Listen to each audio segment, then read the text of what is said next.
अमरनाथ गुफा के पास बादल फटने से 15 तीर्थयात्रियों की मौत हो गई है और 50 लापता हैं। वहीं अमरनाथ यात्रा पर गए अकोट शहर के 30 यात्री सुरक्षित होने की जानकारी जिला कलेक्टर कार्यालय द्वारा दी गई है। जम्मू में प्रसिद्ध अमरनाथ यात्रा में शामिल होने के लिए देश भर से लाखों श्रद्धालु आते हैं। हाल ही में अमरनाथ में बादल फटने की घटना हुई है। अकोला जिले के अकोट तहसील के 30 भक्त भी यात्रा में शामिल होने के लिए गए थे, लेकिन वो 30 अभी सुरक्षित है। वो 30 भक्तों को भारतीय जवानों के विशेष कैंप में रखा गया था। अब अमरनाथ यात्रा फिर से शुरू हो गई है और श्रद्धालुओं को दर्शन के लिए धीरे धीरे छोड़ा जा रहा है।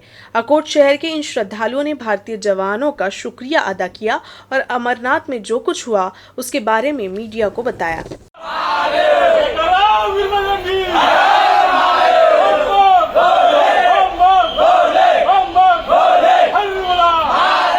यात्रा करत असताना आम्ही जवळपास अमरनाथमध्ये 10 किलोमीटर पैदल आलेलो आहोत आणि इथून चढाई आमची जवळपास 6 किलोमीटर बाकी आहे। राजेश्वर महाराजच्या कृपेने, अमरनाथ मामाच्या बाबाच्या कृपेने आमची ते चढाई यात्रा पूर्ण होईल आणि उतरणं पण पूर्ण होईल अशी आमची सदिच्छा आहे। मोठ्या प्रमाणात ढगफुटी झाल्यामुळे यात्रा अस्तव्यस्त झाली, परंतु मिलिटरी जवानांनी युद्ध पातळीवर मदत कार्य करून यात्रा पुनश्च सुरू केली व बेस कॅम्पमध्ये आता आम्हाला सर्वांना थांबवलेले आहे। या टप्प्याटप्प्याने यात्रा सुरू होईल अशी आम्ही आशा बाळगतो आणि बाबांचे दर्शन होईल आणि जय बाबा बर्फानी, जय बाबा बर्फानी, बम बम भोले, बम बम भोले, बम बम भोले। अकोला जिले के विभिन्न हिस्सों में जोरदार बारिश हुई। बारिश ने अकोला और बालापुर तहसील के 864 हेक्टेयर में फसलों को प्रभावित किया है। इस नुकसान की प्रारंभिक रिपोर्ट कलेक्ट्रेट के माध्यम से विभागीय आयुक्त कार्यालय को सौंप दी गई है। 7 जुलाई को जिले के सभी 7 तहसीलों में जोरदार बारिश हुई।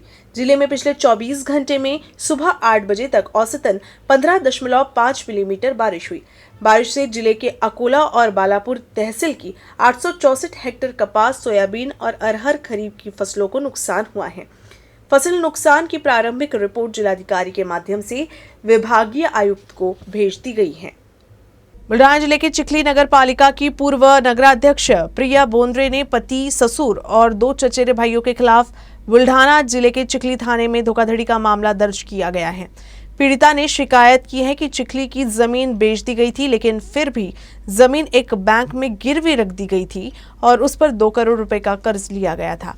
पीड़िता ने धोखाधड़ी का मामला दर्ज कराया। इस संबंध में चिखली के विजय वाडेकर को भूमि के मूल मालिकों द्वारा बताया गया कि चिखली में संबंधित सर्वे नंबर के प्लॉट अकृषक बताए गए हैं और उसे ज्यादा पैसे में बेच दिया गया था।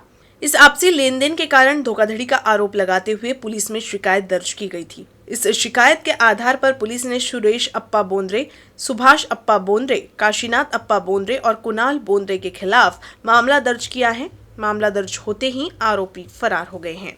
हा सर्वे नंबर 103/5 आहे। याच्यामध्ये माझा सुद्धा प्लॉट आहे आणि इतर जे लोक आहेत इथे हे परिसरामध्ये राहतात यांनी जवळपास 1985 पासून यांच्याकडे खरेदी आहेत। याचे मूळ मालक आहेत होते विशंभरप्पा बोंद्रे। आता त्यांचे वारसदार लागलेले त्यांचा मुलगा सुभाषप्पा बोंद्रे, काशीनाथप्पा बोंद्रे आणि सुरेशप्पा बोंद्रे यांनी तिघांनी मिळून हे प्लॉट विकलेले आहेत। तर याच्यामध्ये त्यांनी जी शेतीची जमीन आहे ती काही जणांना आकृषक बनावट आदेश म्हणून डायरेक्टली विकलेली आहे आणि दुसरी गोष्ट काही जणांना शेतजमीन डायरेक्टली विकलेली आहे। कुठली लेआउट प्लॉटिंग वगैरे काहीच पाडलेलं नाही, नकाशाने काहीच नाही। इथे कोणत्याच प्रकारच्या रस्ते, नाल्या, सुविधा वगैरे काहीच दिलेल्या नाही। आता जवळपास 30 वर्ष होऊ लागले। यानंतर आम्ही ही बाब घेऊन तलाठी यांच्याकडे गेलो असता तलाठी मंडळाधिकारी, तहसीलदार यांना आम्ही या बाबतीमध्ये तक्रारी केल्या। त्यानंतर तलाठी कार्यालयामधून यांनी सांगितले की बस सदर जागा ही मूळ मालकाच्याच नावावर आहे, अजून तुम्ही जरी यांच्या खरेदी केलेल्या आहे, पण त्यांनी याच्यावरती 2017मध्ये प्लॉट विकलेले 1985 पासून आणि त्यांचा जो हे वारसदार आहेत 3 जण बोंद्रे यांचा मुलगा आहे माजी नगराध्यक्षपदी कुणाल बोंद्रे यांनी 2017मध्ये हिच्यावरती 2 करोड रुपये कर्ज काढलेले आहे। त्यांच्या वडिलांनी अगोदर 1 करोड रुपये कर्ज काढलेले आहे। तर ह्या बाबीचे आम्ही पाठपुरावा केला असता मी SD ऑफिसमध्ये माहिती अधिकारा थ्रू हे बनावट आदेशांची ओरिजिनल प्रत मागण्यासाठी मागणीपत्र केलं। त्यामधून त्यांनी मला लेखी पुरावा दिला की बस सदर आदेश हे इथे आढळून आले नाही। हिच्यावरून मला सिद्ध झाले की हे आदेश बनावट आहेत। त्यामुळे मी याची पोलीस स्टेशनमध्ये आपल्या चिखली पोलीस स्टेशनमध्ये तक्रार केली। त्यानंतर जिल्हा पोलीस अधीक्षक आहेत त्यांच्याकडेही तक्रार केली आणि त्यानुसार आज यांच्यावर गुन्हे दाखल झालेले। माझं एवढंच म्हणणं की त्यांच्यावर तात्काळ या अटक त्यांना करण्यात यावी आणि या सर्व लोकांना न्याय देण्यात यावा। पिछले कुछ दिनों से हो रही बारिश की वजह से बुल्ढाना जिले का मौसम ठंडा हो गया है, लेकिन जिला परिषद और पंचायत समिति के चुनाव नजदीक आने से अब जिले का राजनीतिक वातावरण गर्म होने का आसार है। जिला परिषद और पंचायत समिति चुनाव के लिए आरक्षण का ड्रॉ 13 जुलाई को निकाला जाएगा। बुल्ढाना जिला परिषद के 68 और पंचायत समिति के 136 सदस्यों के निर्वाचन के लिए आरक्षण का ड्रॉ 13 जुलाई को निकाला जाएगा। आरक्षण के इस ड्रॉ में ओबीसी का समावेश नहीं होगा। जिला परिषद के आरक्षण का ड्रॉ जिलाधिकारी जबकि पंचायत समिति का तहसीलदार निकालेंगे। प्रारूप आरक्षण सिद्ध होने के बाद 15 से 21 जुलाई तक इसके संबंध में आपत्ति दर्ज कराई जा सकती है। 25 जुलाई को प्रारूप आरक्षण राज्य चुनाव आयोग के समक्ष पेश करना होगा। 29 जुलाई को राज्य चुनाव आयोग अपना अंतिम फैसला सुनाएगी। राज्य में राजनीतिक उठापटक के थमते ही अब स्थानीय स्वराज संस्था चुनाव की ओर सभी की नजर टिकी हुई है। अकोला जिला कृषि अधीक्षक कांताप्पा खोत से तंग आकर कृषि सेवा केंद्रों के निदेशकों ने अपनी सेवा केंद्रों सामूहिक रूप से बंद करने का फैसला किया है और बुआई के मौसम में जिले के सभी कृषि सेवा केंद्र बंद कर दिए गए हैं। खेतों में बुआई लगभग शुरू हो चुकी है। अधिकांश किसान कृषि सेवा केंद्रों पर कीटनाशक खाद और बीज खरीदने के लिए आ रही हैं। ऐसे में कृषि केंद्र बंद होने से किसानों को खाली हाथ वापस जाना पड़ रहा है। अकोला जिला कृषि अधीक्षक कांताप्पा खोत जिले के छोटे बड़े कृषि केंद्रों के संचालकों को बिना किसी कारण उनके लाइसेंस रद्द करने की धमकी देने का आरोप लगाते हुए कृषि सेवा के संचालकों ने हड़ताल कर दी है, जिससे किसानों को परेशानी हो रही है। कृषि केंद्र के संचालकों ने किसानों को सरकार की योजना से वंचित करने का आरोप लगाया है।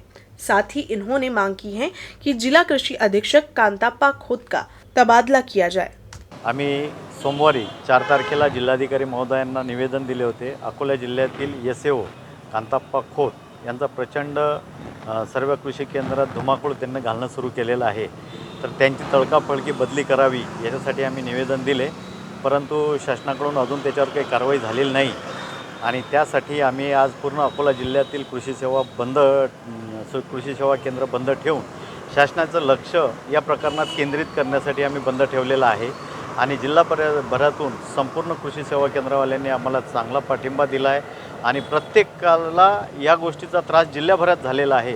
तसेच शेतकऱ्यांच्या सुद्धा बऱ्याचशा कंप्लेंट आहेत की शासकीय योजनेमध्येही शेतकऱ्यांना या साहेबांकडून बराचसा त्रास झालेला आहे। तरी आमची प्रशासनाला विनंती आहे की यांनी ताबडतोब अकोला जिल्ह्यातून यांची बदली करण्यात यावी। जर समजा तुमची मागणी पूर्ण नाही झाली तर तुमचं पुढचं पाऊल काय राहील? आम्ही जर आता ही शासनाने आमची मागणी मान्य नाही केली तर आम्ही पहिला स्टेप हे राहील की आम्ही खरेदी बंद करून टाकू। आम्ही कुठलेही औषधा बियाणं खरेदी करणार नाही, जो स्टॉक आहे तोच लिक्विडेट करू आणि त्यानंतर आमचे लायसन्स सरेंडर करण्याची सुद्धा प्रक्रिया आमचं आहे। अकोला जिला परिषद के स्वामित्व वाली संपत्ति का मामला फिर एक बार तूल पकड़ रहा है। स्थायी समिति की बैठक में विपक्ष ने ये सवाल उठाया है, जिस पर निर्माण विभाग के इंजीनियरों ने कुछ स्थानों से अतिक्रमण हटाए जाने की जानकारी दी। जिला परिषद की जिले में कई संपत्तियां हैं। अकोला में कई मैदानी क्षेत्र हैं, हालांकि इसका सही तरीके से इस्तेमाल नहीं हो रहा है। संपत्ति की जानकारी संकलित करने की मांग अनेक सभाओं में हुई। इस बीच गुरुवार को ही स्थायी समिति की बैठक में संपत्तियों पर चर्चा हुई। बैठक की शुरुआत में तत्कालीन शिवसेना समूह के नेता गोपाल दातकर ने जिला परिषद के स्वामित्व का मुद्दा उठाया। उन्होंने कहा कि रतनलाल प्लॉट चौक पर उर्दू स्कूल की साइट पर महानगर पालिका का कार्यालय प्रस्तावित है। उस पर उन्होंने पूछा कि जिला परिषद द्वारा क्या कार्रवाई की गई। इस पर वंचित के गट नेता ज्ञानेश्वर सुल्तान ने कहा कि मामला अदालत में विचाराधीन है। जिला पंचायत की 2 एकड़ जमीन है और उसके अतिक्रमण को भी हटा लिया गया है। बैठक में अध्यक्ष प्रतिभा भोजने, उपाध्यक्ष सावित्री राठौड़, स्पीकर पंजाबराव वडाल, अतिरिक्त मुख्य कार्यकारी अधिकारी डॉक्टर सुभाष पवार, कांग्रेस के चंद्रशेखर चिंचोलकर, भाजपा के रापसिंह राठौड़ समेत अन्य विभागाध्यक्ष मौजूद थे। बार्शी टाकली से अकोला शहर में मवेशियों को ले जाने के आरोप में पुलिस ने कार्रवाई कर 2 लोगों को गिरफ्तार किया है और 3 जानवरों को मुक्त कराया है। विशेष दस्ते के प्रमुख विलास पाटिल को सूचना मिली थी कि MH37T2032 नंबर के वाहन से गोवंश को बार्शी टाकली से अकोला ले जाया जा रहा है। इसी सूचना के आधार पर टीम ने निगरानी कर वाहन को जब्त कर लिया। तलाशी में 3 मवेशी दिखाई दिए। पुलिस ने इस कार्रवाई में मवेशियों को मुक्त कराया है। साथ ही पुलिस ने एक वाहन और 6 लाख रुपए का माल जब्त किया है। दोनों आरोपियों के खिलाफ पशु संरक्षण अधिनियम की धारा 5, 7 और 9 के तहत मामला दर्ज किया गया है। अकोला जिला परिषद अंतर्गत भविष्य निर्वाह निधि के वार्षिक विवरणों को ऑनलाइन देखने और प्रिंट करने के लिए एक ऑनलाइन प्रणाली विकसित की गई है। इस प्रणाली को हाल ही में लॉन्च किया गया है। जिला परिषद के मुख्य कार्यकारी अधिकारी ने बताया कि जिला परिषद के कर्मचारियों के भविष्य निधि खाता वितरण देने में निश्चित रूप से कर्मचारियों का लाभ होगा और समय की बचत होगी। मुख्य कार्यकारी अधिकारी सौरभ कटियार ने सभी कर्मचारियों से इस व्यवस्था का लाभ उठाने की अपील की। कर्मचारियों को ऑनलाइन प्रणाली के माध्यम से भविष्य निधि का वार्षिक विवरण किया गया। कर्मचारी अब पंजीकरण के अनुसार लॉग इन कर सकते हैं और भविष्य निधि खाते के वार्षिक विवरण को देख और डाउनलोड और प्रिंट कर सकते हैं। ईद मुस्लिम बंधुओं का बड़ा त्योहार होने के बावजूद अकोला शहर में हर जगह कचरा दिख रहा है। कई इलाकों में नालों के बंद होने से लोगों के घरों में पानी भर गया है। ईद को लेकर युवा MIM ने मांग की है कि अकोट फैल परिसर समेत शहर के नालों की सफाई कराई जाए।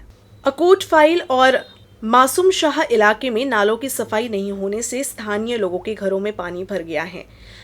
युवा MIM ने महानगर पालिका के उपायुक्त से चर्चा कर ईद के मौके पर शहर के ईदगाहों व नालों और सड़कों की सफाई की मांग की। गंदगी भारत नगर, शाबाद नगर और महमूद नगर पर फैली हुई है। इस जगह के नालों में पानी भर जाने से बारिश का पानी क्षेत्र में जमा हो जाता है, जिससे नागरिकों का स्वास्थ्य खतरे में पड़ जाता है। अकोला जिला परिषद के पशु संवर्धन विभाग की खिड़की के स्लैब का हिस्सा ढह गया। गनीमत रही कि इस घटना में कोई हताहत नहीं हुआ है। जिला परिषद कार्यालय की तीसरी मंजिल पर जिला पशु संवर्धन विभाग का कार्यालय है। जोरदार बारिश होने के कारण कार्यालय भवन में खिड़की के स्लैब का हिस्सा गिर गया। गनीमत रही कि जहां स्लैब गिरा वहां कोई खड़ा नहीं था, इसीलिए बड़ा हादसा होते होते टल गया। जिला परिषद पशु संवर्धन विभाग का भवन जिस क्षेत्र में स्थित है वहां हमेशा चहल पहल रहती है। कोरोना की वजह से बंद पड़ी 18030 शालीमार मुंबई LTT और 18029 मुंबई LTT शालीमार एक्सप्रेस शुरू करने का निर्णय रेल प्रशासन ने ले लिया है। 12 जुलाई से ये ट्रेन पटरी पर दौड़ेगी। इस ट्रेन से बुल्ढाना से मुंबई की ओर जाने वाले यात्रियों को शाम का विकल्प मिल गया है। ये ट्रेन शाम को 6:33 पर शेगांव, 6:53 पर नांदुरा और 7:19 पर मलकापुर पहुंचेगी। न्यूज रूम से बस इतना ही। खबरों का सिलसिला यूं ही चलता रहेगा। अब देखते रहिएगा UCN न्यूज अकोला।